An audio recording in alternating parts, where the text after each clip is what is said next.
স্ক্রিনটা দেখতে পাচ্ছ? হ্যাঁ স্যার। ঠিক আছে। তাহলে আজকে থেকে আমাদের শুরু হচ্ছে সিক্স সেমিস্টার। আমরা ফার্স্ট কমপ্লেক্স অ্যানালিসিস দিয়ে শুরু করব। হ্যাঁ, কমপ্লেক্স অ্যানালিসিস।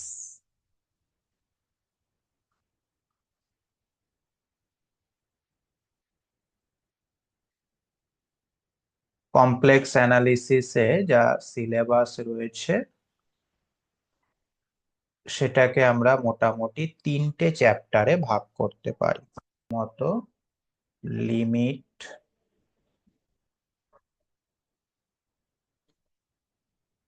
কন্টিনিউটি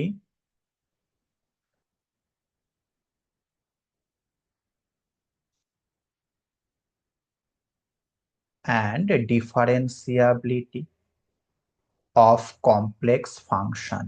ঠিক আছে, রিয়ালের ক্ষেত্রে তো আমরা এগুলো সব শিখেছিলামই। এবার কমপ্লেক্স ফাংশনের ক্ষেত্রে লিমিট, কন্টিনিউটি, ডিফারেন্সিয়াবিলিটি করতে হবে, এটা একটা chapter. Next number two, second চ্যাপ্টারটা এরকম বলতে পারো কমপ্লেক্স ইন্টিগ্রেশন।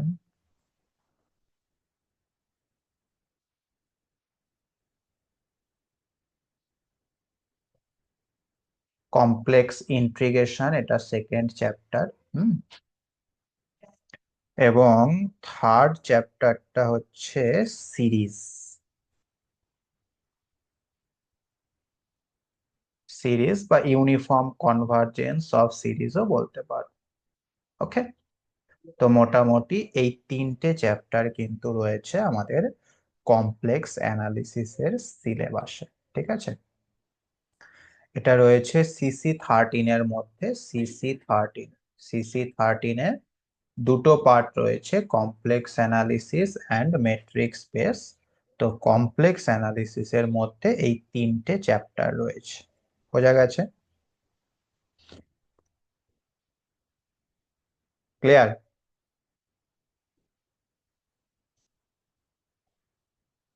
তো ফার্স্ট আমরা চ্যাপ্টার 1 লিমিট, কন্টিনিউটি অ্যান্ড ডিফারেন্সিয়াবিলিটি এটা দিয়েই স্টার্ট করতে চলেছি। খুব ভালোভাবে জিনিসটা বুঝবে। তোমরা সেই মাল্টিভ্যারিয়েট ক্যালকুলাসে সেভারাল ভেরিয়েবল চ্যাপ্টারটি পড়েছিলে, সেখানে limit of two variable, continuity of two variable এইরকম টাইপের জিনিস ছিল না? মনে পড়ছে? হ্যাঁ স্যার। টু ভেরিয়েবলের ক্ষেত্রে লিমিটটা কখন ডাজ নট এক্সিস্ট হতো?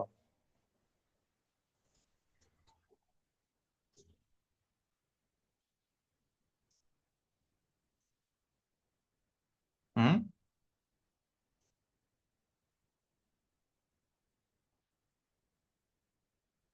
একটা ফাংশন যদি তোমাকে দেয়া হয় f(x, y), এবারে ডাবল লিমিটটা কখন ডাজ নট এক্সিস্ট হতো, মনে আছে? স্যার মানে এর এর যখন মানে দুই ধরনের লিমিট তো হয় এবার, মানে একটা ডবল লিমিট একটা সাইমালটেনিয়াস লিমিট, এবার তিনটে সমান হলে তাহলে এক্সিস্ট করে। আমি বলছি কখন এক্সিস্ট করবে না। এক্সিস্ট করবে না যখন আমরা দুটো ডিফারেন্ট পাথ পাবো, তাই না? যে ডিফারেন্ট পাথগুলোর জন্য আমাদের লিমিটের ভ্যালুগুলোও ডিফারেন্ট হবে, তখন আমরা বলতাম যে এই লিমিটটা এক্সিস্ট করবে না। মনে করে দেখো, y=mx পাথ নিয়ে আমরা বেশিরভাগ অঙ্কগুলো সলভ করেছিলাম, হ্যাঁ কি না? m=1 বসালে সেটা একটা পাথ হতো, m=2 বসালে সেটা আরো একটা পাথ হয়ে যেত। বুঝতে পারছো? তো এই কমপ্লেক্স অ্যানালিসিসের ক্ষেত্রে লিমিট, কন্টিনিউটি কিন্তু অনেকটাই ওই টু ভেরিয়েবলের লিমিট, কন্টিনিউটির সঙ্গে সিমিলার রয়েছে। হ্যাঁ, ওকে। তাহলে ফার্স্ট আমরা শুরু করতে চলেছি চ্যাপ্টার 1, যেটার নাম হচ্ছে limit, continuity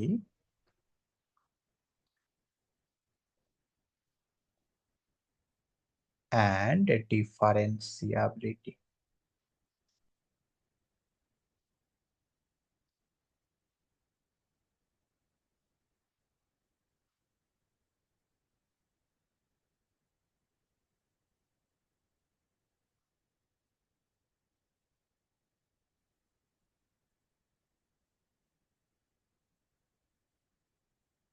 First, definition of limit.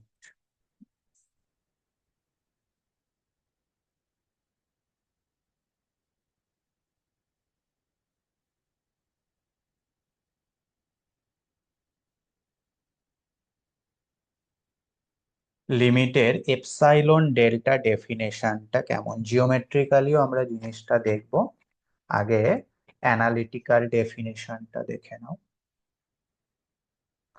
Late F Z be a function of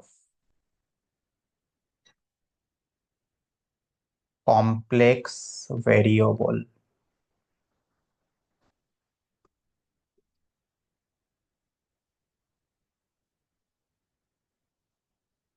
Z. মানে এই ফাংশনের ইনপুটে কমপ্লেক্স নাম্বার দেয়া হবে এবং আউটপুট যেটা আসবে সেটাও কিন্তু একটা কমপ্লেক্স নাম্বারই আসবে। And z0, w0 be two complex numbers.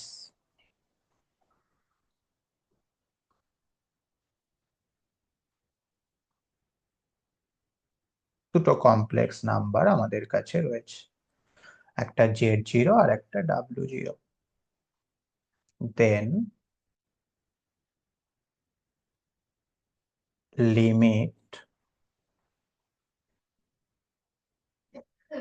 z tends to z0, z complex নাম্বারটা z0 এর দিকে যাচ্ছে, তার ফলে আমাদের fz ফাংশনটার লিমিট হবে w0। ঠিক আছে, fz এর লিমিট হবে w0 along z tends to z0। এটা কখন হবে? if corresponding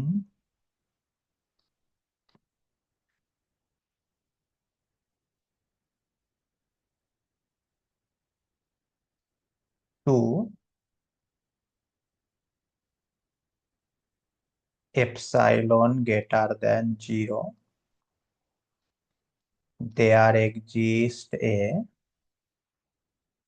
positive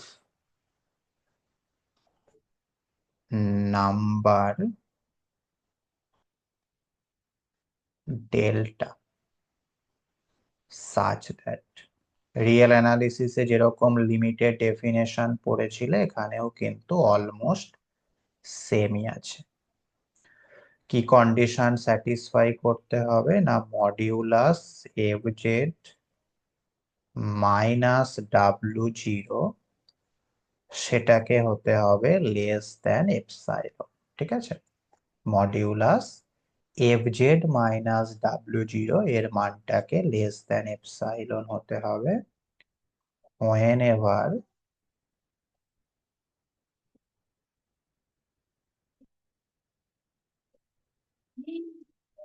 mod z minus z0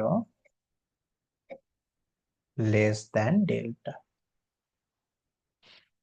ঠিক আছে, তাহলে আমরা এমন জেড নেব যারা z0-র খুব কাছাকাছি অবস্থিত, সেই সমস্ত জেড এর জন্য এফ জেড এর মানগুলো বার করব, দিয়ে দেখব সেই এফ জেড গুলো w0-র খুব কাছাকাছি আছে কিনা। যদি এই কন্ডিশনটা মেনটেন করে তখন আমরা কি বলতে পারবো না, limit Z tends to z0 F Z is equal to w0। বোঝা গেছে? ডেফিনেশনটা একদম সেম, রিয়েল অ্যানালিসিসে যা পড়েছিল এখানেও কিন্তু একেবারে তাই, জাস্ট এক্স ছিল আর এখানে এক্স এর পরিবর্তে জেড রয়েছে। হুম,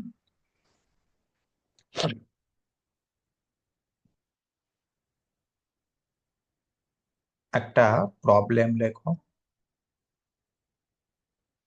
শো দ্যাট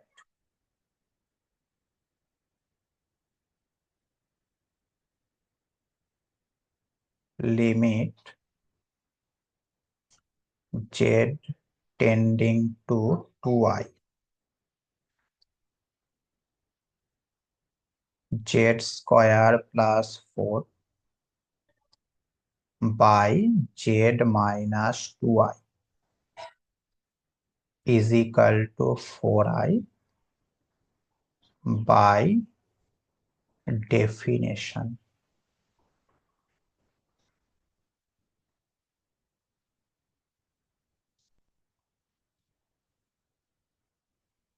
ডেফিনেশনটা ইউজ করে আমাদের এই লিমিটের মানটা প্রমাণ করতে হবে। হ্যাঁ, আচ্ছা, তো ডেফিনেশনের সাথে তুমি যদি এটা কম্পেয়ার করো তাহলে দেখতে পাচ্ছ এখানে এফ জেড মানে কত গো? এফ জেড সমান কত? Z square plus 4 by Z minus 2i। Hmm,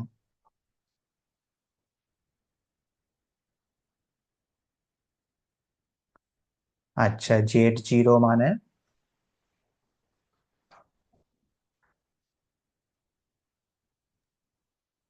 2i। W zero মানে 4i। 4। তাহলে এখন আমাদের modulus F Z minus W জিরোর মানটা বার করতে হবে।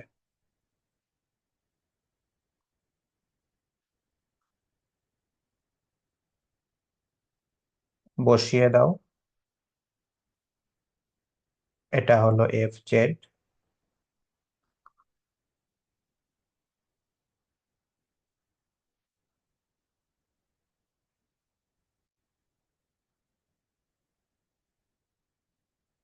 আর ডাব্লু জিরো মানে 4। এটাকে একটু সিম্পলিফাই করো,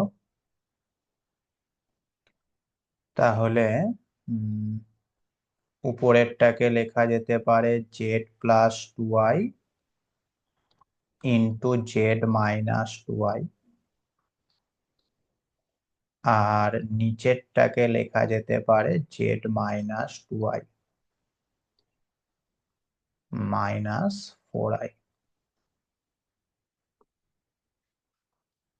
তাহলে জেড মাইনাস 2i ক্যান্সেল, এটা হচ্ছে মডিউলাস জেড মাইনাস 2i।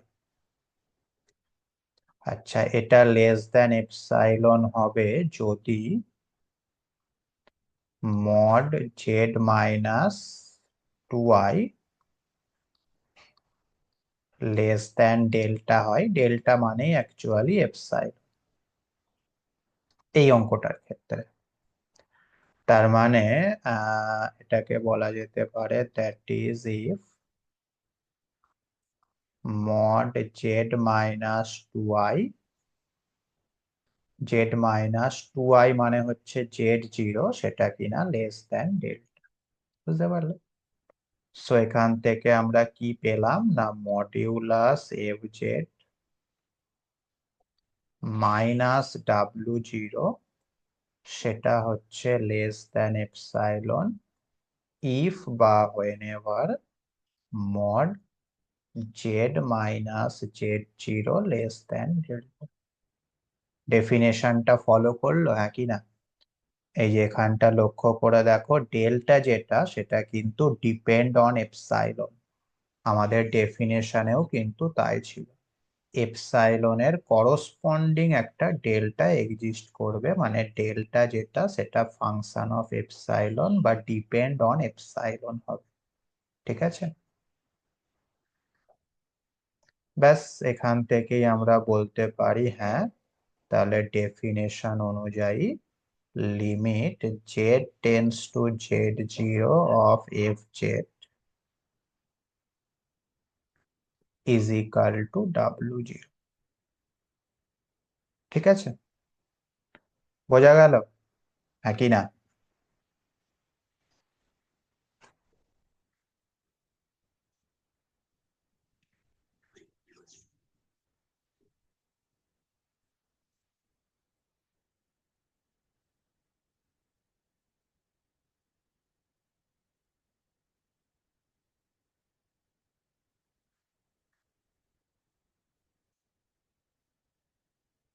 ওকে।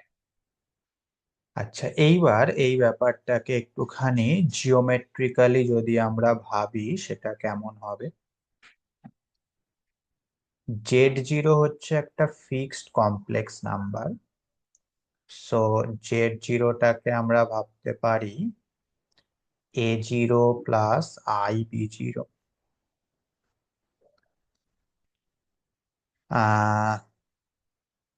আর জেড হচ্ছে কমপ্লেক্স ভেরিয়েবল, তার মানে জেডটাকে আমরা ভাবতে পারি x plus IY।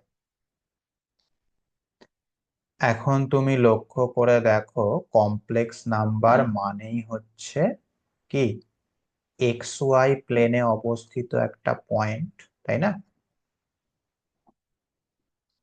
Complex number মানেই হচ্ছে এক্স ওয়াই প্লেনে অবস্থিত একটা পয়েন্ট।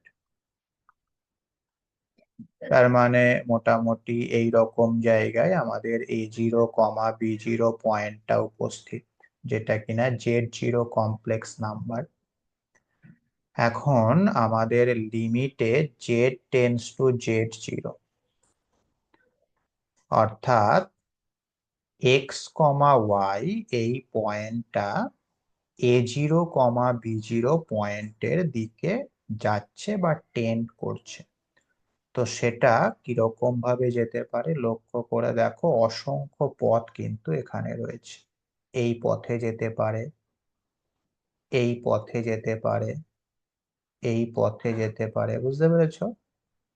এই রকম অসংখ্য পথ কিন্তু রয়েছে, যে পথে জেডটা Z0 মানে A0, B0 পয়েন্টের দিকে যেতে পারে বা টেন্ড করতে পারে, ঠিক কিনা? অসংখ্য পথ রয়েছে। তো ঠিক যেরকম আমরা ডবল ভেরিয়েবলের ক্ষেত্রে পড়েছিলাম, এখানেও সেম কনসেপ্ট হবে। যদি দুটো আলাদা আলাদা পাথের জন্য আমাদের লিমিটের ভ্যালুটা ডিফারেন্ট চলে আসে, তখন আমরা বলবো আমাদের লিমিটটা এক্সিস্ট করবে না। হ্যাঁ, তো লেখো if limit Z tending to Z0 f of z gives two different value,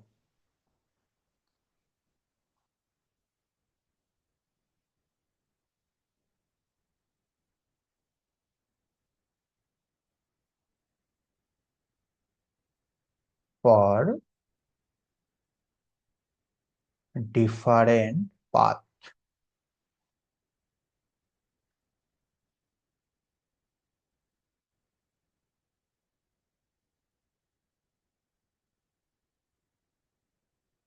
then the limit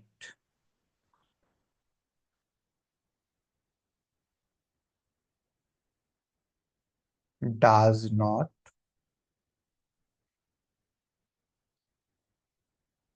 exist।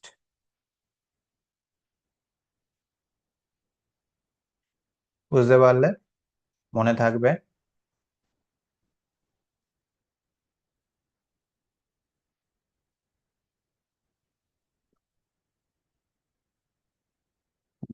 হাট্টি, এটা কে? হাট্টি নাম দেওয়া, 30 নাম দেওয়া রয়েছে। মাইকটা অন করো। পারমিতা স্যার। পারমিতা? পারমিতা? শুধু রোল নাম্বারটা দিয়েছি স্যার, হ্যাঁ। আহ, আচ্ছা, তো বুঝতে পারলে ব্যাপারটা নাকি? হ্যাঁ sir. Okay, very good.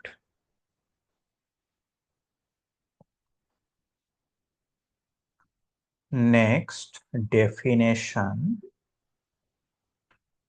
of continuity.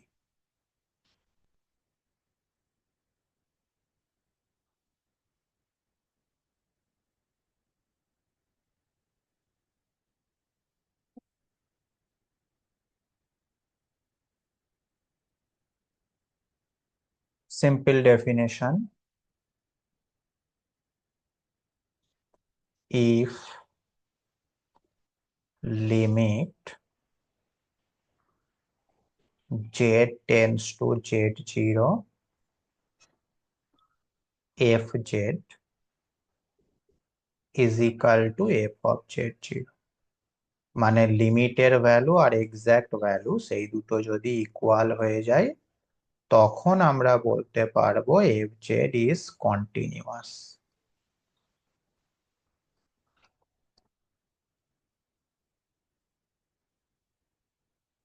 at the point z0। ঠিক আছে, খুব সহজ ব্যাপার, যেরকমটা আমরা রিয়ালের ক্ষেত্রেও পড়েছিলাম একই রকম। ওখানে left hand limit right hand limit ছিল, এখানে তো দুটো পাথ নেই, অসংখ্য পাথ রয়েছে, অর্থাৎ প্রতিটা পাথের জন্য লিমিটটাকে সেম হতে হবে। Next, definition of ডিফারেন্সিয়াবিলিটি।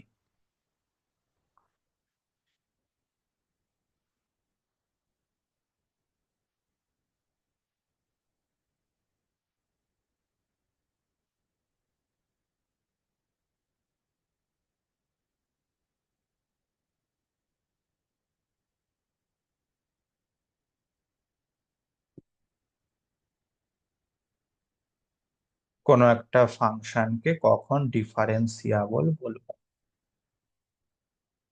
তাহলে লেখো, the function F Z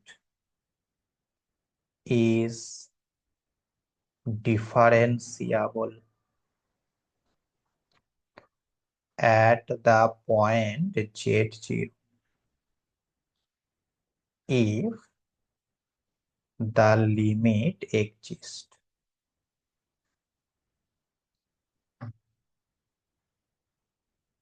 Limit z tends to z0, fz minus f of z0 by z minus z0 exist। ঠিক আছে, যদি এই লিমিটটা এক্সিস্ট করে তাহলে আমরা বলতে পারবো আমাদের fz ফাংশনটা z0 পয়েন্টে ডিফারেন্সিয়েবল হবে, এবং এই লিমিটের যে ভ্যালু হবে সেইটাই অ্যাকচুয়ালি কিন্তু ডেরিভেটিভের ভ্যালু হবে। and is equal to f dash z0। ঠিক আছে, z0 পয়েন্টে ডেরিভেটিভের ভ্যালুটাও কিন্তু এই লিমিটের ভ্যালুর সাথেই ইকুয়াল হবে। তার মানে তুমি বুঝতে পারছো যে f dash z0 তার ফর্মুলাটা হচ্ছে এটা।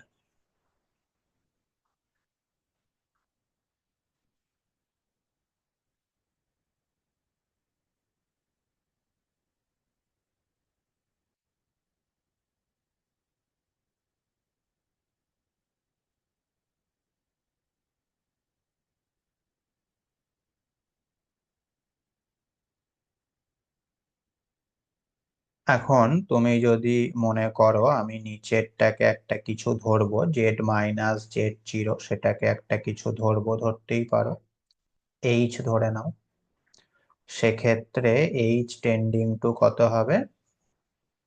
0 হয়ে যাবে, এবং সেক্ষেত্রে আমাদের লিমিটটা কেমন হবে? Limit h tending to 0 f of z মানে হচ্ছে z0 plus h minus f of z0 by h।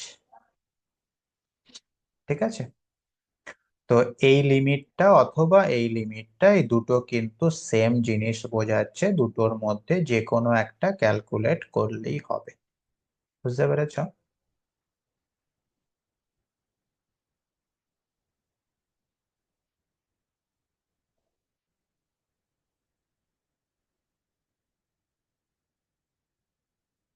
লেখো একটা problem.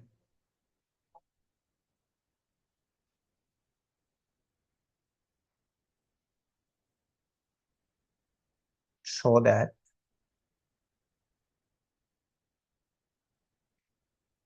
fz is equal to z cube is differentiable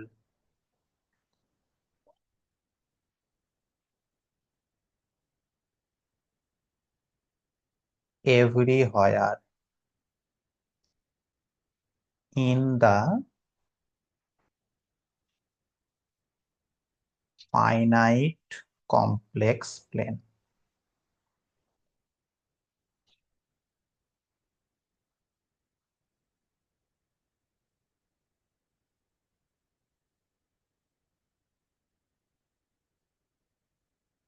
মানে জেড এর ভ্যালু ফাইনাইট, যে কোনো কিছু যদি নাও তাহলে আমাদের এই এফ জেড ফাংশনটা ডিফারেন্সিয়েবল হবে, ইনফাইনাইট নিলে হবে না। হ্যাঁ, ঠিক আছে, করে ফেলো ডেফিনেশন অনুযায়ী। Let z zero belongs to C, অর্থাৎ জেড জিরো হচ্ছে যে কোনো একটা ফাইনাইট কমপ্লেক্স নাম্বার। এখন তুমি এই জেড জিরোতে আমাদের এফ জেড ফাংশনটা ডিফারেন্সিয়েবল হচ্ছে কিনা চেক করো।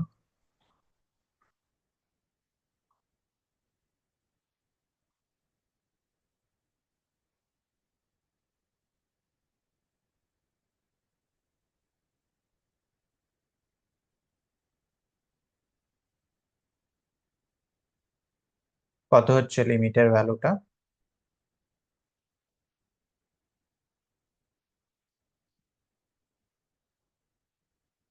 হুম,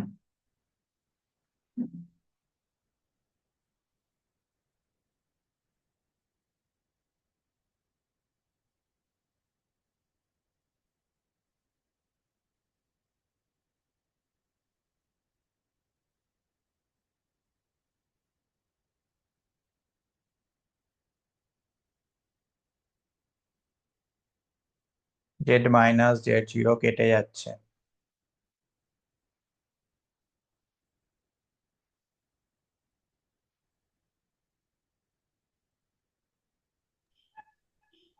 বসালে এটা হয়ে যাচ্ছে থ্রি জেড জিরো স্কোয়ার। তার মানে আমরা দেখতেই পাচ্ছি, হ্যাঁ, আমাদের লিমিটটা এক্সিস্ট করছে, সুতরাং differentiable. Hence f Z is differentiable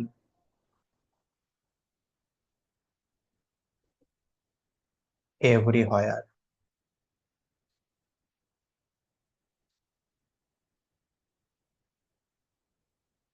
বোঝা গেছে?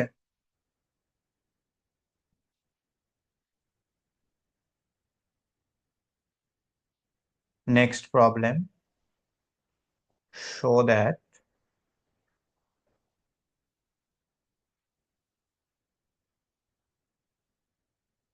fz is equal to z into z bar। এটাকে মড জেড তার স্কোয়ারও লেখা যায়, তাই না? Is differentiable only at the origin।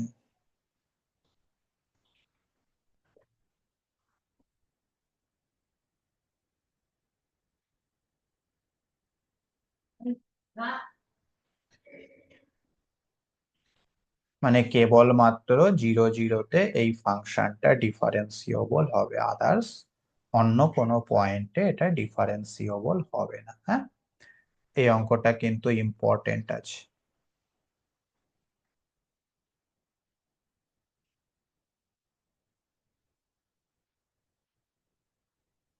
তো প্রথমে জিরোতে চেক করা যাক। তার জন্য limit zed tends to zero f Z minus F of zero by Z minus zero, এর মানটা বার করতে হবে।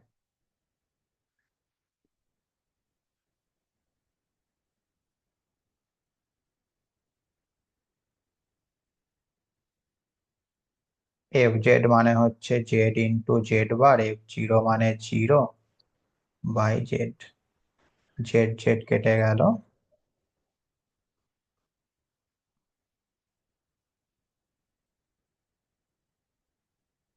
তাহলে জেড টেন্স টু যদি জিরো হয়, জেড বারটাও জিরো হয়ে যাবে, এক্সিস্ট করছে, অর্থাৎ আমরা বলতে পারছি যে হ্যাঁ, এফ জেড ফাংশনটা ডিফারেন্সিয়েবল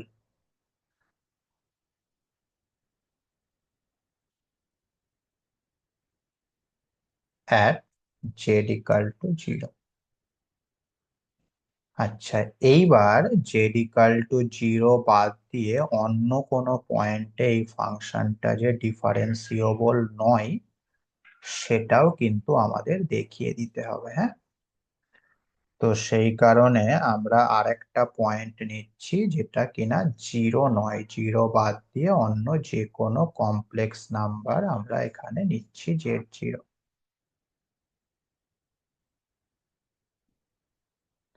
এখন এই জেড জিরোতে আমাদের ফাংশনটা যে ডিফারেন্সিয়েবল হবে না, সেটা কিন্তু এখানে দেখিয়ে দিতে হবে।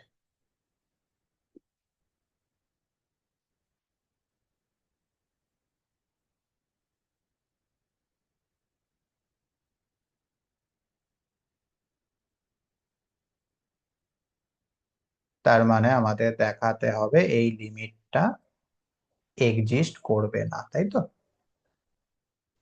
এই লিমিটটা এক্সিস্ট করবে না, সেটা আমাদের দেখাতে হবে। আচ্ছা, এটাকে এইচ দিয়েও ভাবা যেতে পারে। এইচ দিয়ে যদি ভাবতে চাই তাহলে ডেফিনেশনটা এরকম হয়ে যাবে।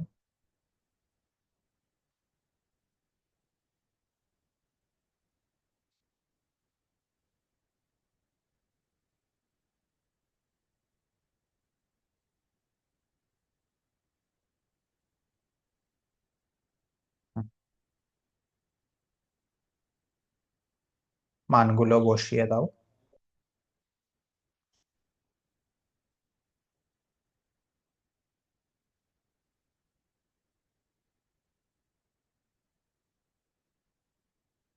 F of Z zero plus H, তার মানে হচ্ছে Z zero plus H into Z zero plus H তার bar, minus F of Z zero মানে হচ্ছে Z zero into Z zero bar by H. আচ্ছা, মাথায় রাখবে এখানে এইচও কিন্তু একটা কমপ্লেক্স নাম্বার। হ্যাঁ, এইচ মানে কি? এইচ মানে হচ্ছে জেড মাইনাস জেড জিরো, সেটাও কিন্তু একটা কমপ্লেক্স নাম্বার। হুম, ওকে।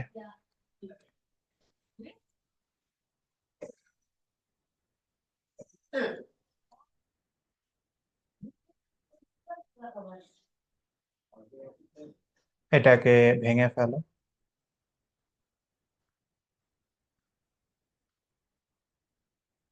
বারটা ভেঙে গেল,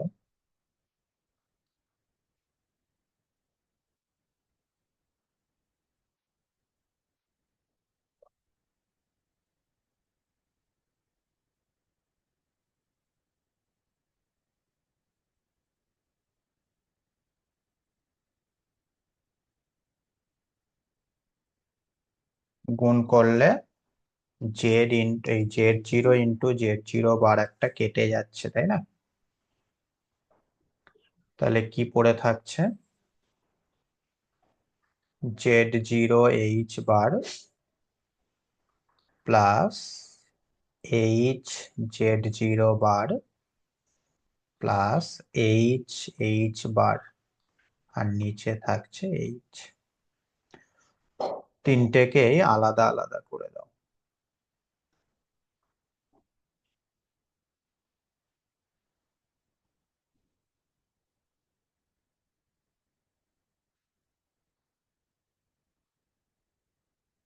দেখো আমি প্রথমে এইটা আর এইটা লিখছি, দুটোর থেকেই একটা করে এইচ কেটে গেল, কেটে গিয়ে পড়ে থাকছে Z0 বার প্লাস এইচ বার। আর ফার্স্টেরটাই Z0 বাইরে চলে আসলো, লিমিটের মধ্যে থাকছে এইচ বার বাই এইচ। এখানে এইচ এর জায়গায় 0 বসালে এটা হয়ে গেল Z0 বার, এবং সেকেন্ডের লিমিটটা আমাদের এখানে পড়ে থাকবে। হুম, এইচ তো একটা কমপ্লেক্স নাম্বার, তাই না? তো এইচটাকে আমরা এরকম ভাবতে পারি,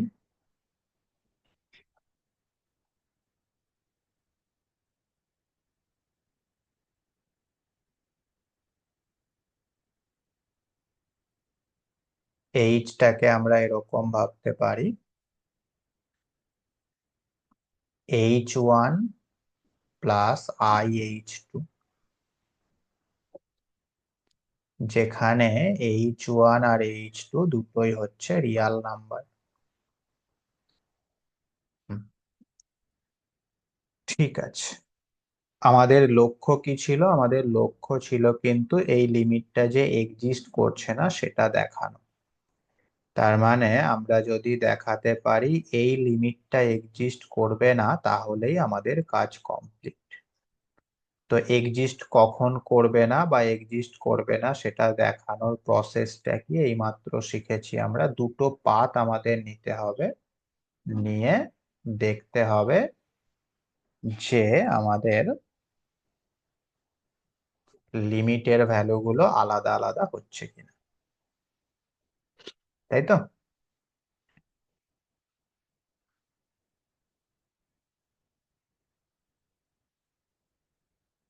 তোজাম্মেল, তুমি কি করছো এগুলো?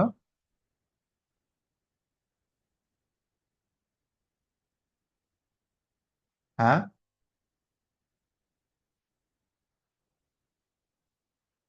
মাইকটা অন করো তোজাম্মেল।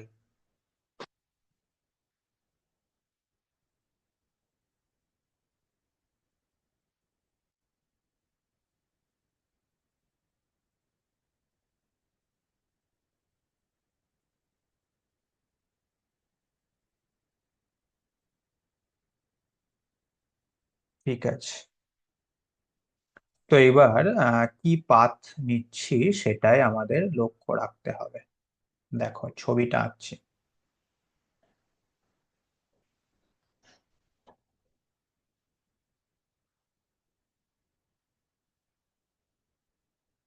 এইচ টেন্ডিং টু 0 ছিল, তার মানে আমাদের 0 0 পয়েন্টের দিকে যেতে হবে। তো একটা পাথ আমরা নিচ্ছি, এইটা রিয়াল অ্যাক্সিসটা, এটা আমাদের রিয়াল অ্যাক্সিস।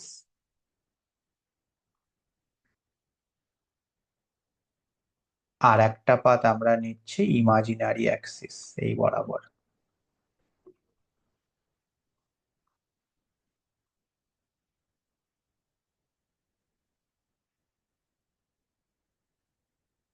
তো রিয়াল অ্যাক্সিস বরাবর নিতে গেলে আমাদের ইমাজিনারি পার্টটাকে 0 করতে হবে, অর্থাৎ H2 = 0 করতে হবে। তার মানে H = H1।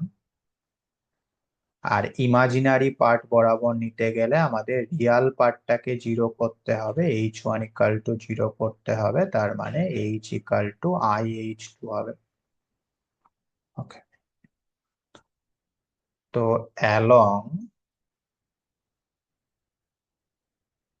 দা পাথ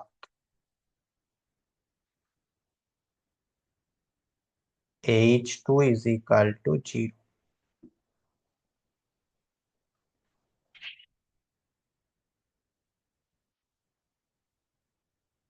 সুব্রত, কি হচ্ছে এগুলো? সুব্রত,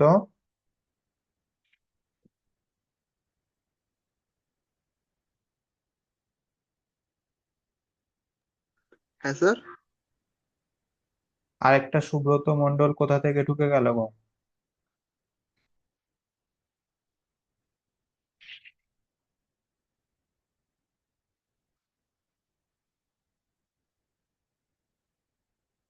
হুম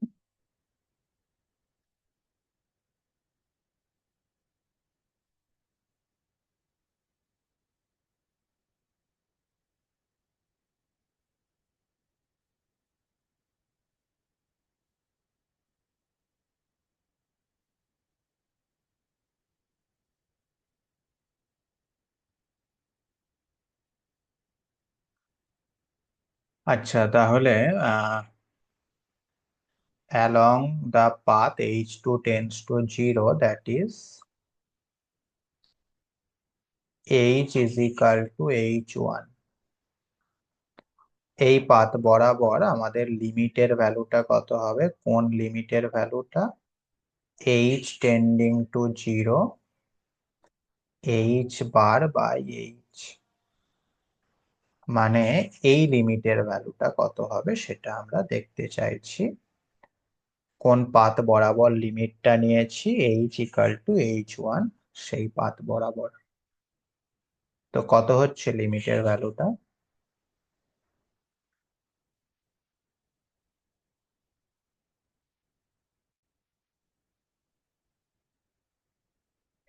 h1 তো রিয়াল, তার মানে h1 বারটাও h1ই হয়ে যাবে। তো সেক্ষেত্রে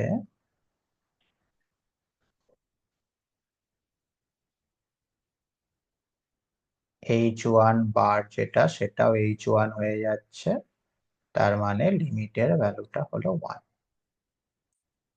নেক্সট, along the path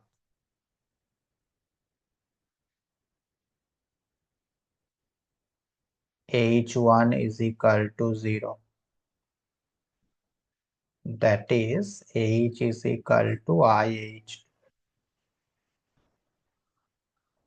লিমিটের ভ্যালুটা কত হবে দেখো?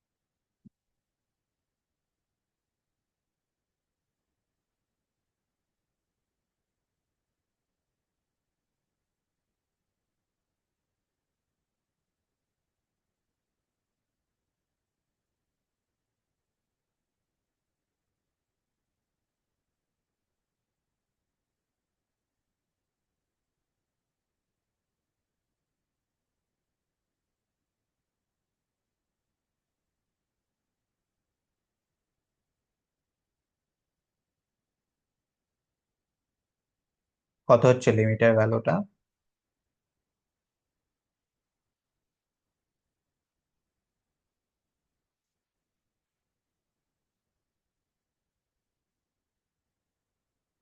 h মানে ওয়ান ih2, হ্যাঁ ওয়ান আসছে। 1 আসছে।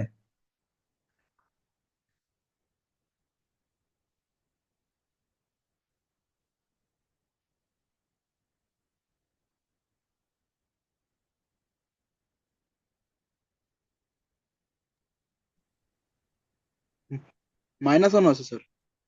হুম, ih2 বার, তার মানে minus ih2,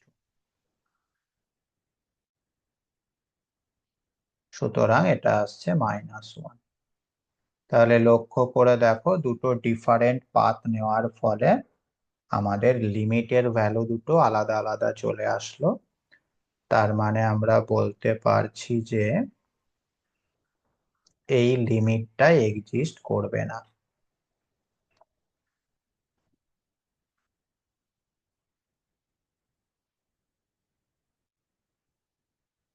This limit does not exist.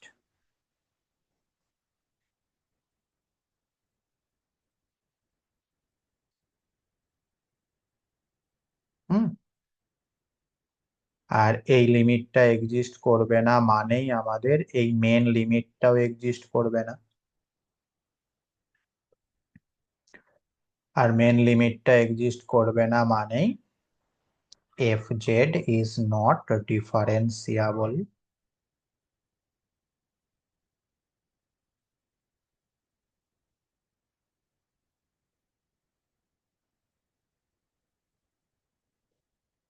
at z0। বুঝতে পারলে কোনো অসুবিধা?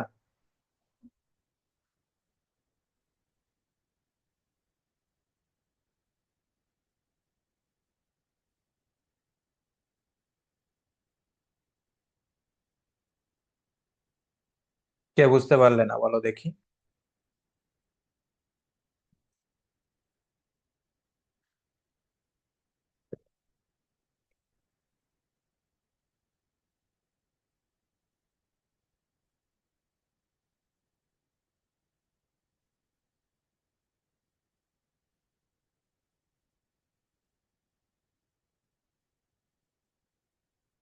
অত্যন্ত ইম্পর্টেন্ট কিন্তু অঙ্কটা, হ্যাঁ।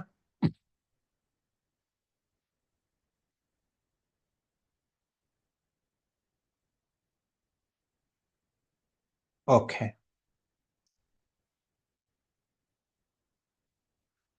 Next problem. if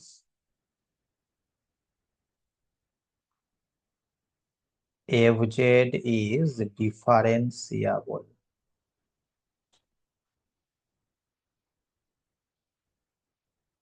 at z0, then show that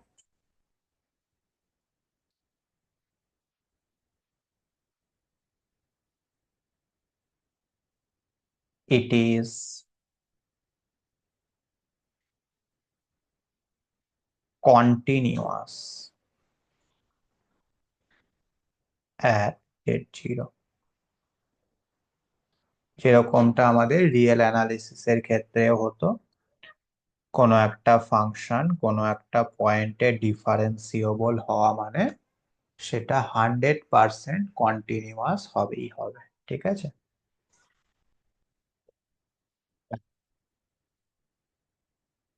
তো এটা দেখানোর জন্য আমরা এই লিমিটটা নিয়ে কাজ শুরু করছি।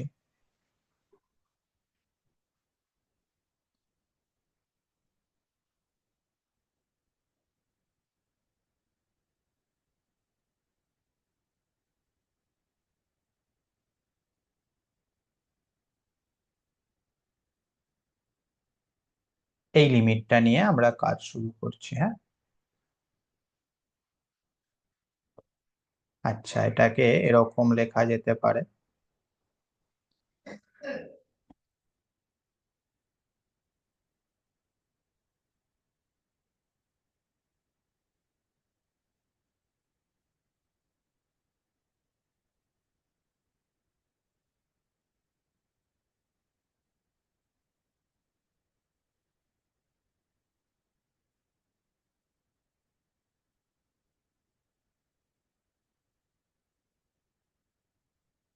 অবশ্যই লেখা যেতে পারে। এক কাজ করো, দুটো লিমিট ভাগ করে নাও।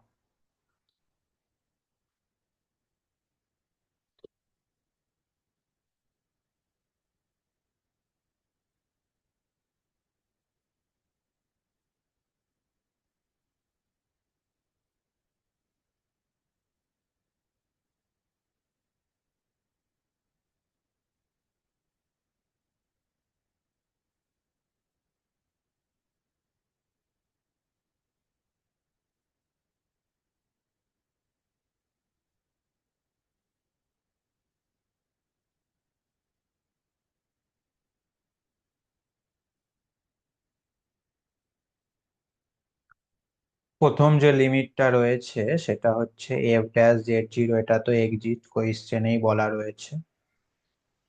আর সেকেন্ড লিমিটের ভ্যালুটা কত? 0। তার মানে আলটিমেটলি পুরো ব্যাপারটাই হয়ে যাচ্ছে আমাদের 0। সো এখান থেকেই আমরা বলতে পারছি যে limit z tending to 0 fz is equal to f of z0, তাই না? এই যে এই পার্টটা ডান দিকে চলে গেল, আর এটা মানেই হচ্ছে আমাদের fz ফাংশনটা কন্টিনিউয়াস।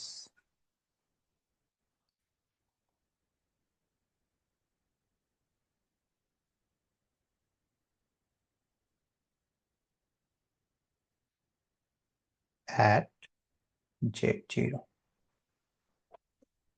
বোঝা গেল? 2 মার্কসের জন্য ইম্পর্টেন্ট।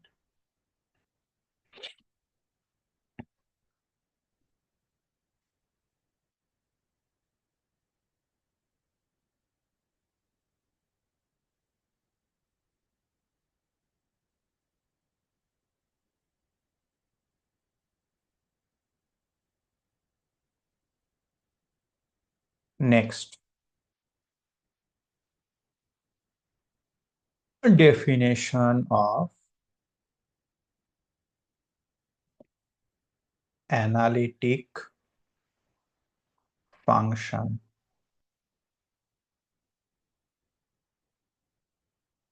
কোনো একটা ফাংশনকে কখন অ্যানালিটিক ফাংশন বলা যেতে পারে?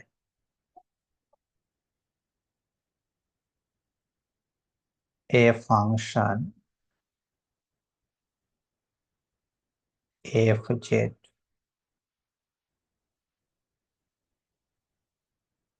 is said to be analytic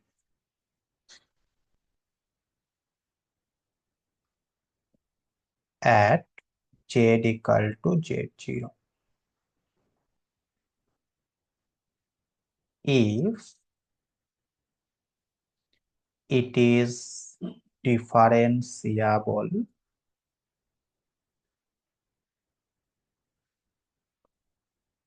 in some neighborhood of z0। ঠিক আছে? তাহলে z0 একটা পয়েন্ট, তার কোনো একটা নেইবারহুড নেওয়া হলো, সেই নেইবারহুডের প্রতিটা পয়েন্টে এফ জেড ফাংশনটা যদি অ্যানালিটিক হয়ে যায়, তখন আমরা ওই ডিফারেন্সিয়েবল হয়ে যায়, তখন আমরা ওই ফাংশনটাকে বলবো অ্যানালিটিক। ঠিক আছে? আচ্ছা, যে পয়েন্টে এফ জেড ফাংশনটা অ্যানালিটিক হবে সেটাকে বলা হয় ordinary point.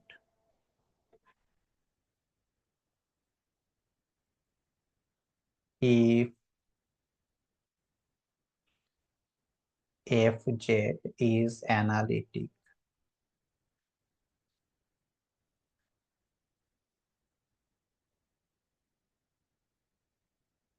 at z0, then z0 is called ordinary point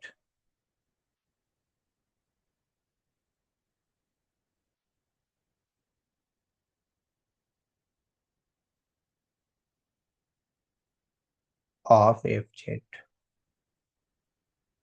আর যদি না হয়, অ্যানালিটিক যদি না হয়, আদারওয়াইজ অ্যানালিটিক যদি না হয়,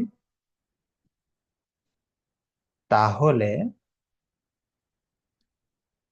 আমরা z0টাকে বলবো সিঙ্গুলার পয়েন্ট।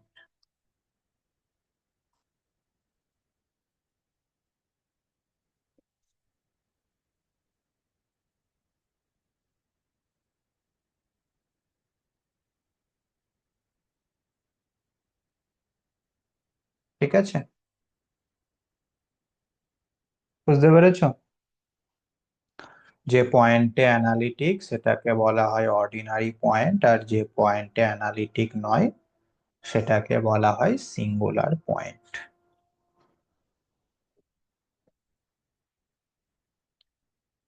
কি ঠিক আছে নাকি না? হ্যাঁ স্যার, বুঝতে পেরেছি।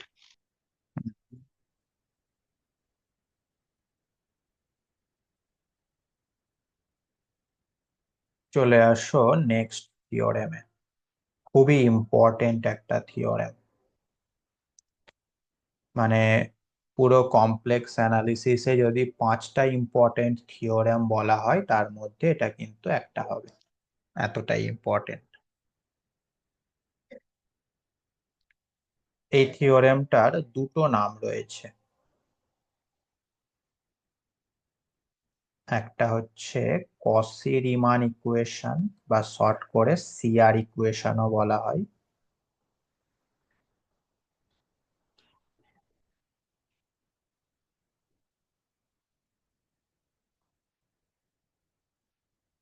অথবা এটাকে বলা হয় নেসেসারি কন্ডিশন।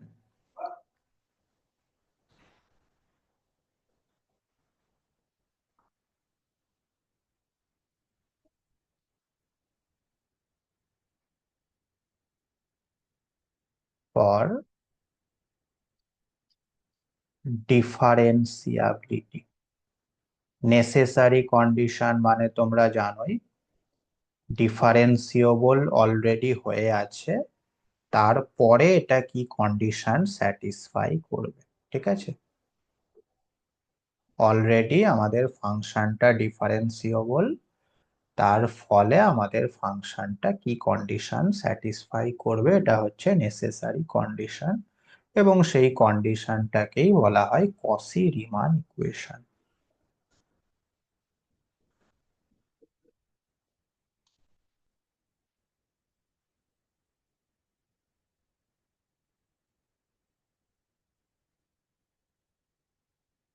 আগে স্টেটমেন্টটা দেখে নাও, তারপর আমরা প্রমাণে যাচ্ছি।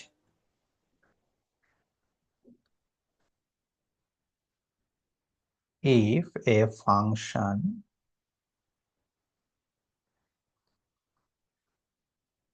fz,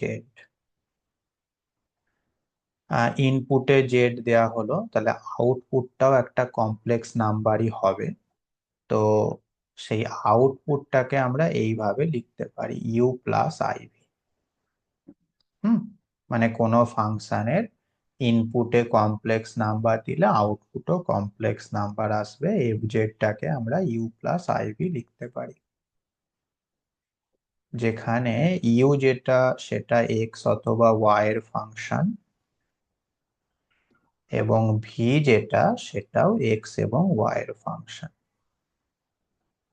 এবং জেড মানে তো জানোই এক্স প্লাস আই ওয়াই। তো এই এফ জেড ফাংশনটা যদি ডিফারেন্সিয়েবল হয়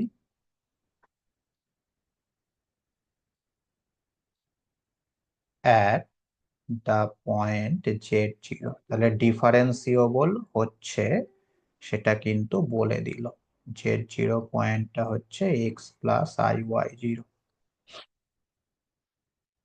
তাহলে আমাদের এফ জেড ফাংশনটা যদি জেড জিরো পয়েন্টে ডিফারেন্সিয়েবল হয়, হুম, তাহলে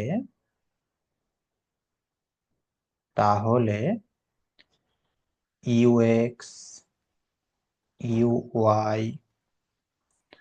ভি এক্স, ভি ওয়াই, মানে এই যে ইউ আর ভি ফাংশন দুটো রয়েছে তাদের partial derivative with respect to x and y, then these are exist, তাদের পার্সিয়াল ডেরিভেটিভ গুলো এক্সিস্ট করবে at the point x0, y0, এবং তার সাথে সাথে ux এর value at the point x0, y0 সেটা ইকুয়াল হয়ে যাবে vy এর ভ্যালুর সাথে at the point x0, y0, এবং uy তার value at the point x0, y0 সেটা ইকুয়াল হয়ে যাবে minus v x at the point x zero comma y জিরোর সাথে।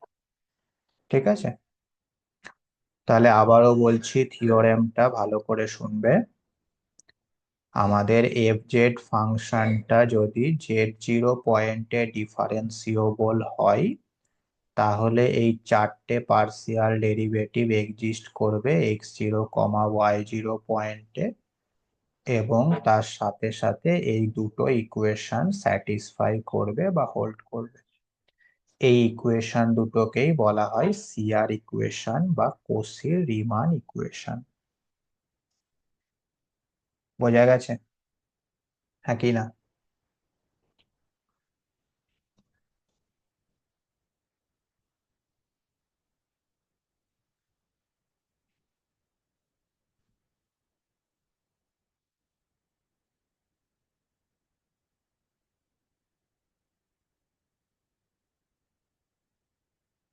স্টেটমেন্টটা বোঝা গেছে? হ্যাঁ কি না?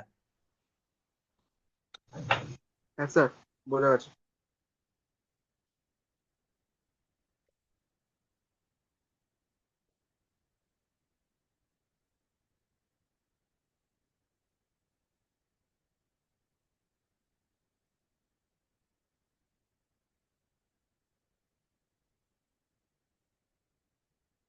ওকে,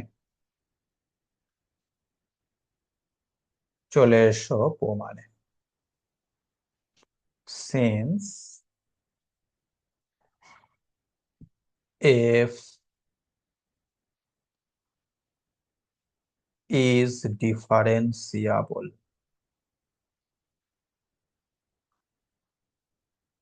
at z0, then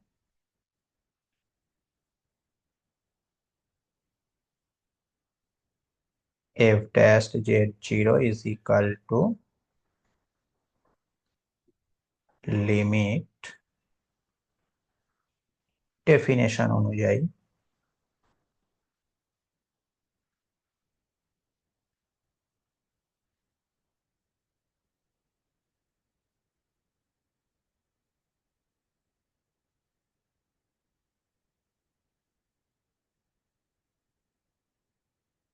exist, তাই তো? এই লিমিটটা এক্সিস্ট করবে। আর এই লিমিটটা এক্সিস্ট করবে মানেই আমরা বলতে পারবো এই লিমিটের ভ্যালুগুলো ইকুয়াল হবে যখন আমরা ডিফারেন্ট ডিফারেন্ট পাথ নেব। তো equal for every path, for every path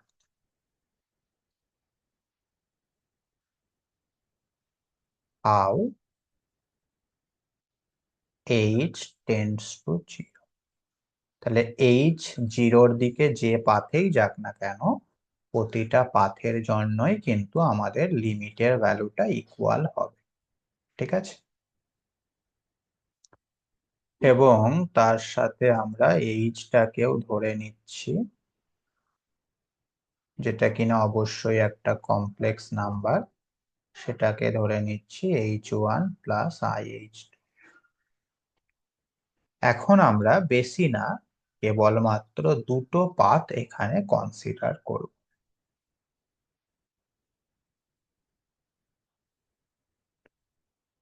we now consider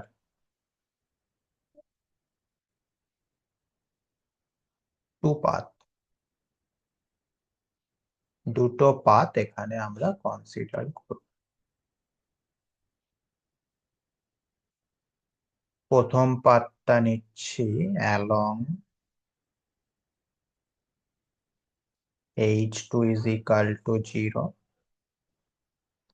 that is h is equal to h1, that is real axis।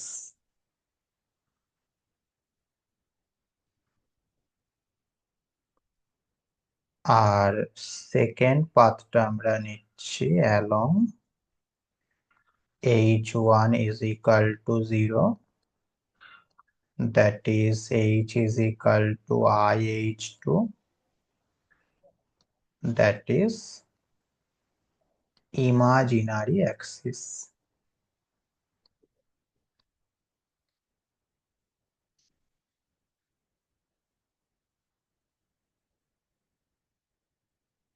ঠিক আছে? আগের অঙ্কটাতে যেরকম পাথ আমরা চুজ করেছিলাম, এই যে এই ব্যাপারটা ঠিক সেম জিনিসও এখানে আমরা চুজ করছি। হ্যাঁ, তো এখন এই দুটো পাথের জন্য আমাদের এই লিমিটের ভ্যালুটা সেম আসবে, একই না? কারণ ডিফারেন্ট আসলে তো আর ডিফারেন্সিয়েবল হবে না। যেহেতু ডিফারেন্সিয়েবল, আমাদের লিমিটের ভ্যালু দুটো সেমই আসতে হবে। তো এখন এক এক করে আমরা দুটো পাথের জন্য লিমিটের ভ্যালু দুটো বার করব, দিয়ে সেই লিমিটের ভ্যালু দুটোকে ইকুয়াল করে দেব। তো কনসেপ্টটা বোঝা গেছে? তো এখন আমাদের কাজ কি? প্রথমে h2 = 0 এই পাথের জন্য লিমিটের ভ্যালুটা বার করব, তারপরে h1 = 0 এই পাথের জন্য লিমিটের ভ্যালুটা বার করব, দিয়ে সেই ভ্যালু দুটোকে ইকুয়াল করে দেব। ঠিক আছে?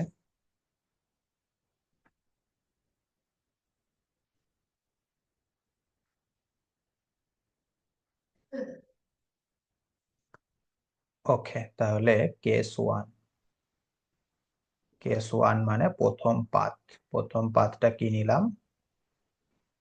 কে বলবে প্রথম পাথটা কি নিলাম? h=h1। h=h1। তাহলে আমাদের লিমিটটা হয়ে যাচ্ছে h1 trending to 0,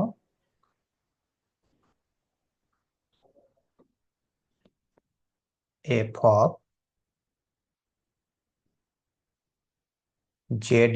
+ h1)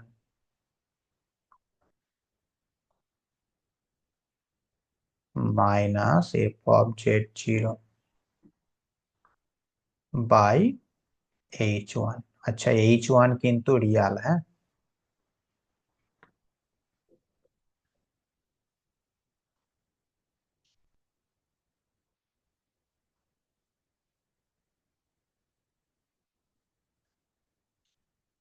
z0 মানে কি ছিল? x0 + iy0।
আচ্ছা, এইবার একটুখানি তুমি ভেবে দেখো, আমাদের স্টেটমেন্টে কি ছিল? f(z), সেটা মানেই হচ্ছে f(x + iy)। তো সেটার ফর্মুলা কি ছিল? u(x, y) + i v(x, y)। তাহলে সেই অনুযায়ী এই জিনিসটার মান কত হবে বলতে পারবে?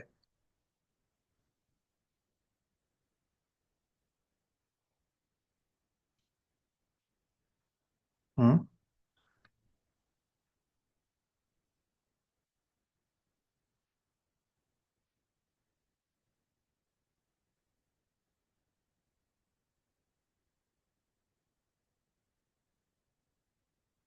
কত হবে বলো?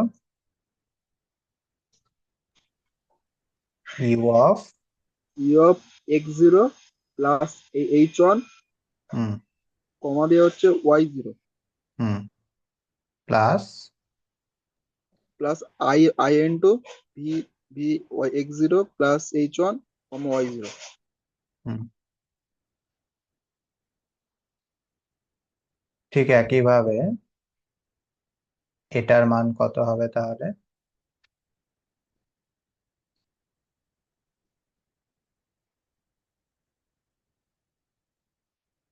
বলো।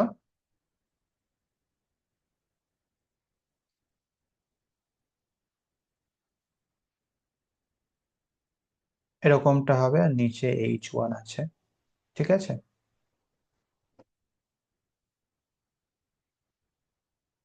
এইবার ইউ গুলোকে তুমি একত্রে নাও আর ভি গুলোকে একত্রে নাও।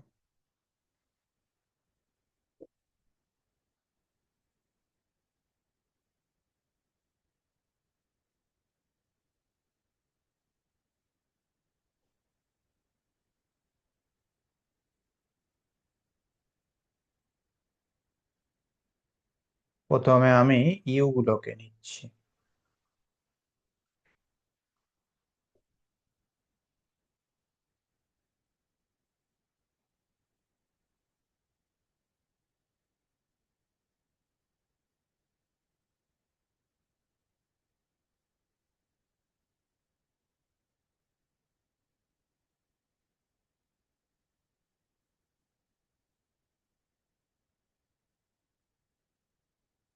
প্লাস আই কমন নিয়ে তার সঙ্গে আমি ভি গুলোকে নিচ্ছি।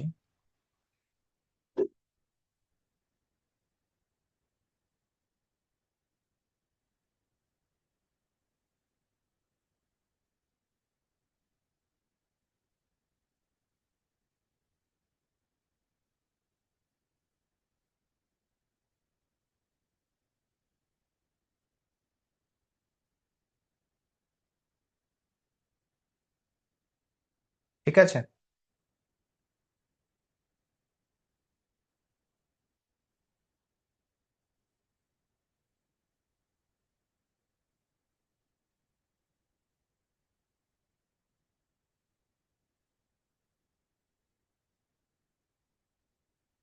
তাহলে লক্ষ্য করে দেখো, এই যে জিনিসটা আমরা পেলাম এটা কিসের ডেফিনেশন মনে পড়ছে?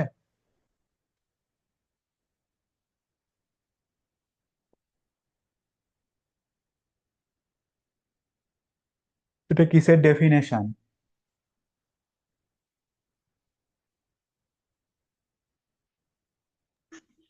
এইটা হচ্ছে স্যার মানে ইউ এক্স হবে, মানে এক্স এর রেসপেক্ট একবার ডেরিভেটিভ হচ্ছে এখানে, মানে ইউ এক্স। তাহলে এটা হচ্ছে পার্সিয়াল ডেরিভেটিভ অফ ইউ হ্যাঁ, respect to x. With respect to x. কেন দেখো, চেঞ্জটা এক্স এ হচ্ছে, মানে প্রথম ভেরিয়েবলে হচ্ছে, এবং কোন পয়েন্টে x0, y0 পয়েন্টে।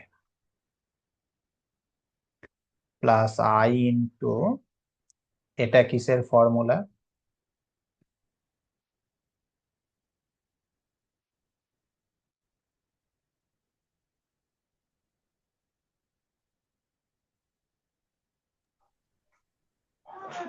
এইটা হচ্ছে স্যার এখানে মানে ইউ এর জায়গায় শুধু মানে বিটা চলে আসবে, আর বাকি সেম হুম, থাকবে।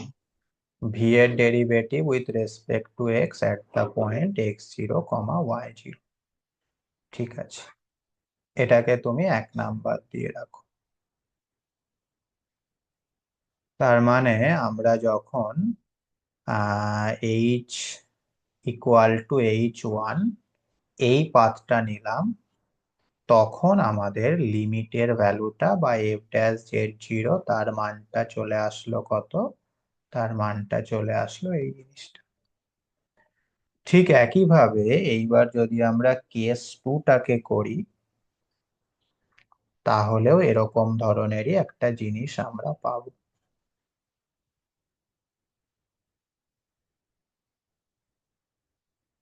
কেস 2তে f'(z0) সমান কি হবে? লিমিট h2 টেন্ডিং টু 0,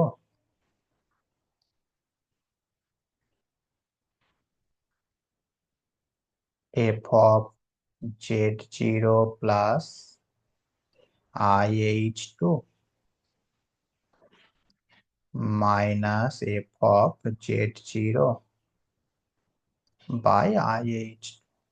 তো আগেরটা যেভাবে হলো ঠিক সেম একই রকম ভাবে যদি করা হয়, তাহলে এখানে আমরা পেয়ে যাব 1/y 1/i ইউ এর derivative with respect to Y at the point x0, y0 plus V এর derivative with respect to Y at the point x0, y0। এর মাঝে দু তিনটে লাইন হবে। কটা লাইন হবে? একটা, দুটো, তিনটে, চারটে লাইন হবে। সেই চারটে লাইন তোমাদের করতে হবে কিন্তু, হ্যাঁ। এটা কিভাবে আসলো সেটা তোমাকে দেখিয়ে দিতে হবে। পরীক্ষার হলে যদি সময় খুব কম থাকে তখন তুমি একবারে এটা সিমিলারলি বলে লিখে দিতে পারো। আর যদি সময় থেকে থাকে তাহলে কিন্তু এটা করে দেখিয়েই দেবে। ঠিক আছে?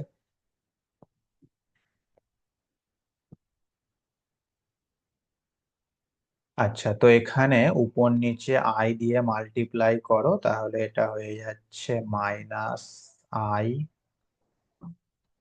ইউ ওয়াই x0, y0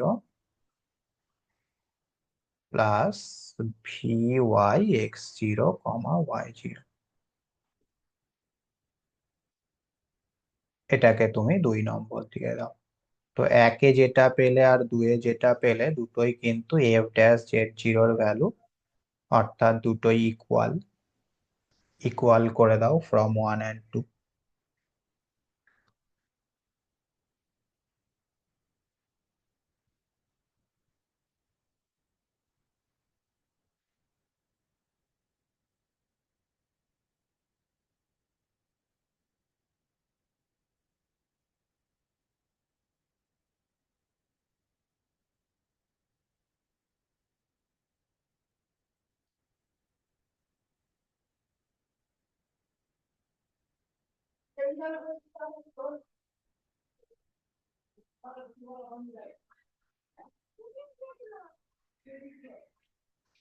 তাহলে 1 নম্বরে কি আছে? ইউএক্স,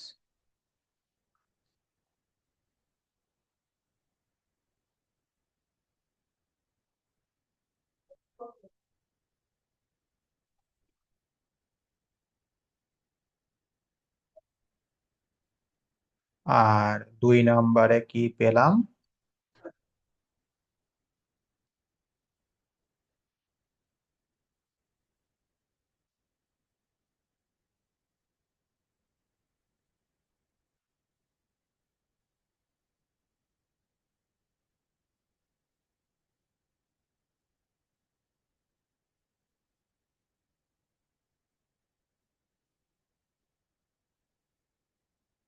এখন এই দুটোর থেকে বোথ সাইডে ইমাজিনারি পার্ট আর রিয়াল পার্ট ইকুয়েটিং করো।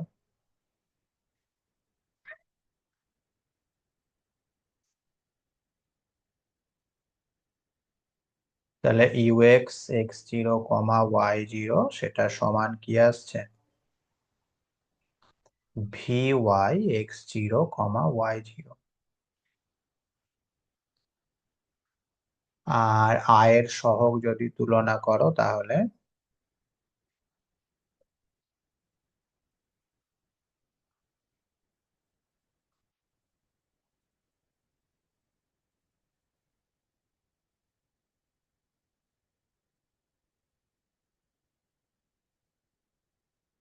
ঠিক আছে, হয়ে গেল প্রমাণ। এই দুটোই হচ্ছে আমাদের সিআর ইকুয়েশন। অত্যন্ত ইম্পর্টেন্ট থিওরেম, পরীক্ষায় আসতেই পারে।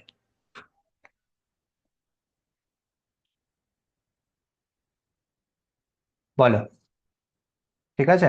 বোঝা গেছে নাকি না?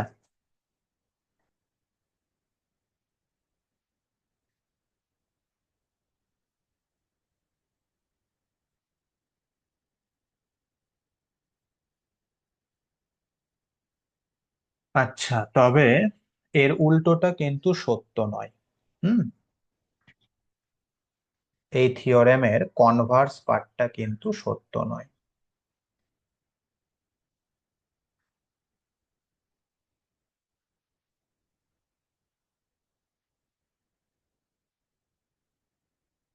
Converse of the theorem is not true.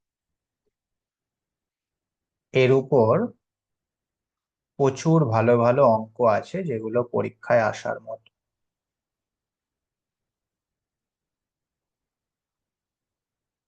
মানে এমন একটা ফাংশন তোমাকে দিয়ে দেয়া হবে, দিয়ে বলবে দেখাও এটা সিআর ইকুয়েশনকে স্যাটিসফাই করছে অথচ এটা ডিফারেন্সিয়েবল নয়।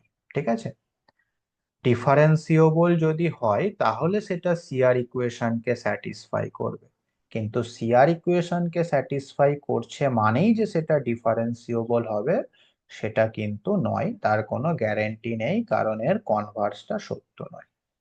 সেই ধরনের প্রচুর অঙ্ক আমরা করব যেগুলো পরীক্ষার জন্য অবশ্যই ইম্পর্টেন্ট। হ্যাঁ,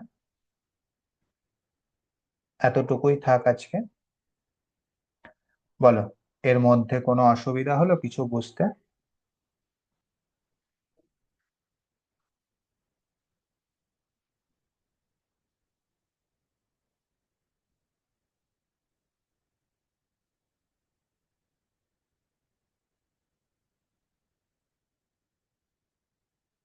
ওকে, তাহলে ওই আহ বইগুলো জোগাড় করে নেবে যত তাড়াতাড়ি সম্ভব।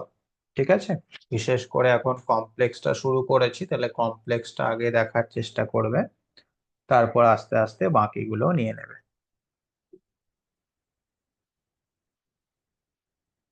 আপাতত সিসি পেপার গুলো নাও, তারপর ওই ডিএসসি পেপারের কোনটা দেবে তোমাদের কলেজ থেকে সেটা তো এখনো জানা যায়নি, তখন ওই বইগুলো নিও। হুম। তবে যদি তোমাদের হাতে থাকে বা তোমাদের ইচ্ছা জানতে চাই তখন কিন্তু আমি যে দুটো বলেছি ওই দুটোই বলবে, কারণ সিলেবাসও কম আছে আর কমনও পাওয়া যায় ওই দুটো পেপারে। বুঝতে পেরেছো? বলো, কিছু বলার থাকলে বলতে পারো।